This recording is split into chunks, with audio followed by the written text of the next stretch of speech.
এই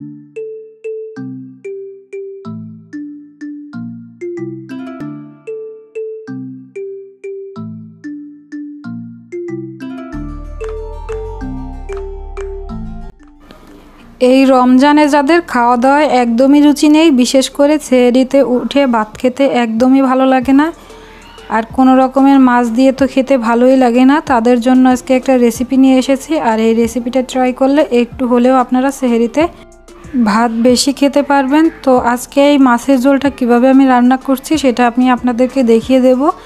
এখানে আমি কিছু দেশি কই মাছ নিয়ে নিয়েছি, আর কই মাছগুলো দেশে থেকে পুকুরের মাছ কিনে আনা। তো মাছগুলোকে আমি ধুয়ে পরিষ্কার করে নিয়েছি। এখন আমি এর মধ্যে দিয়ে দিচ্ছি লবণ। এখানে আমি হাফ চা চামচ পরিমাণে লবণ দিয়ে দিচ্ছি, আর দিয়ে দিচ্ছি হাফ চা চামচ পরিমাণে হলুদের গুঁড়া, দিয়ে দিচ্ছি হাফ চা চামচ পরিমাণে মরিচের গুঁড়া। এখন হলুদ, লবণ, মরিচ সবগুলো একসাথে মাছের সাথে আমি মাখিয়ে নেব। আপনারা চেষ্টা করবেন হাতের সাহায্যে ভালোভাবে মাখিয়ে নিতে। তো হাত দিয়ে আমি ভালোভাবে মাখিয়ে নিচ্ছি হলুদ, মরিচ এবং লবণের সাথে মাছটা। মাখিয়ে নেওয়া হয়ে গেলে আমি এটাকে তেলে ফ্রাই করে নেব। তো দেখতেই পাচ্ছেন আমার মাখানোটা হয়ে গেছে। এখন আমি চুলায় একটা প্যান বসিয়ে দিয়ে প্যানটাকে গরম করে নেব এবং এর মধ্যে তেল দিয়ে দেব পর্যাপ্ত পরিমাণে। আমি অতিরিক্ত তেল দিয়ে মাছটাকে ভাজবো না, আবার একদমই কম তেলেও মাছটাকে ভাজবো না। দেখতেই পাচ্ছেন আমি কতটুকু পরিমাণে তেল দিয়েছি। এখানে 1/4 কাপ পরিমাণে তেল হবে। এই তেলেই মাছটা ভেজে এই তেলের মধ্যেই আমি মাছটা রান্না করে নেব। মাছগুলোকে আমি একে একে সব দিয়ে দিচ্ছি, দিয়ে তারপরে এগুলোকে আমি ভেজে নেব কিছুক্ষণের জন্য, যতক্ষণ না পর্যন্ত নিচের পাশটা লাল হয়ে আসে ভেজে, ততক্ষণ পর্যন্ত আমি এটাকে ভেজে নেব।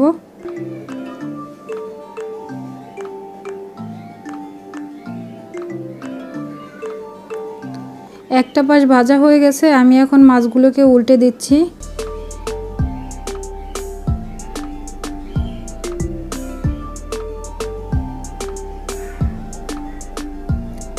উল্টে দিয়ে অপর পাশটাও আমি ভেজে নেব লাল করে।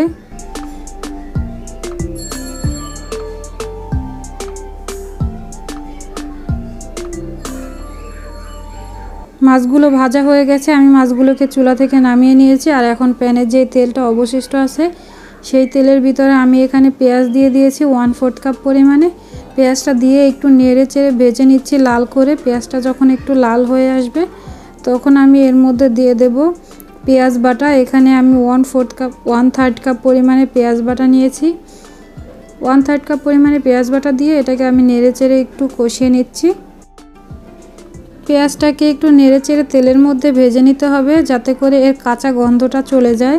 তো আমি এটাকে কিছুক্ষণ ভেজে নিয়েছি। এখন আমি এর মধ্যে দিয়ে দিয়েছি 1 চা চামচ পরিমাণে আদা রসুন বাটা, আর দিয়ে দিয়েছি আমি এখানে 1 চা চামচ পরিমাণে হলুদের গুঁড়া,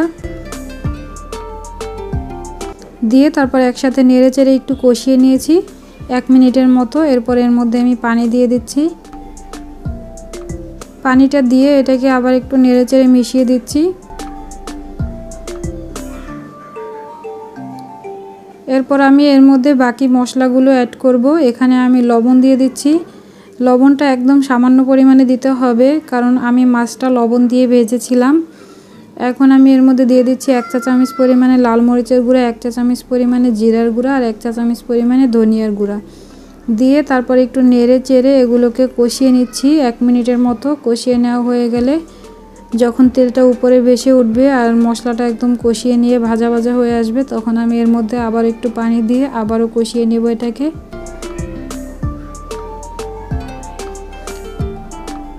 এখানে আমি 1/3 কাপ পরিমাণে পানি দিয়েছি। এখন আবার একটু আমি এটাকে কষিয়ে নিচ্ছি ততক্ষণ পর্যন্ত যতক্ষণ না পর্যন্ত মশলার কাঁচা গন্ধটা চলে যায়।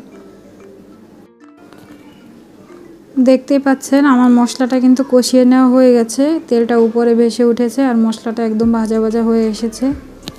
এভাবে করে মশলাটাকে ভালোভাবে কষিয়ে নিতে হবে, তা না হলে কিন্তু মশলার কাঁচা গন্ধটা কখনোই চলে যাবে না।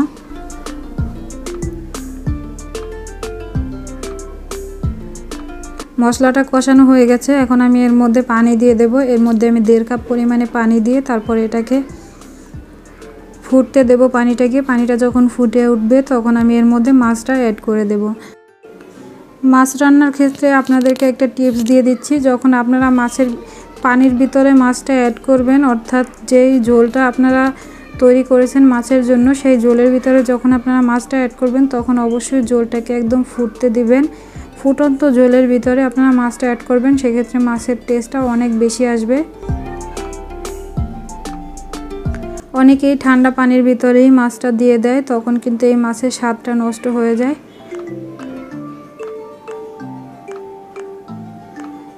তো এই যে দেখতেই পাচ্ছেন মাছটা কিন্তু আমার হয়ে এসেছে। আমি মাছটাকে আরেকবার উল্টে দিয়েছি কিছুক্ষণ পরে, যখন ঝোলটা একদম টেনে এসেছে তখন আমি মাছটাকে উল্টে দিয়েছি। উল্টে দিয়ে এর মধ্যে আমি দিয়ে দিচ্ছি একটু গরম মশলার গুঁড়ি 1 চিমটি পরিমাণে। এই গরম মশলার গুঁড়ো তৈরির রেসিপিটা আমার চ্যানেলে অলরেডি দেওয়া আছে, আমি ডেসক্রিপশন বক্সে লিঙ্কটা দিয়ে দেবো, আপনারা সেখান থেকে দেখে নিতে পারেন।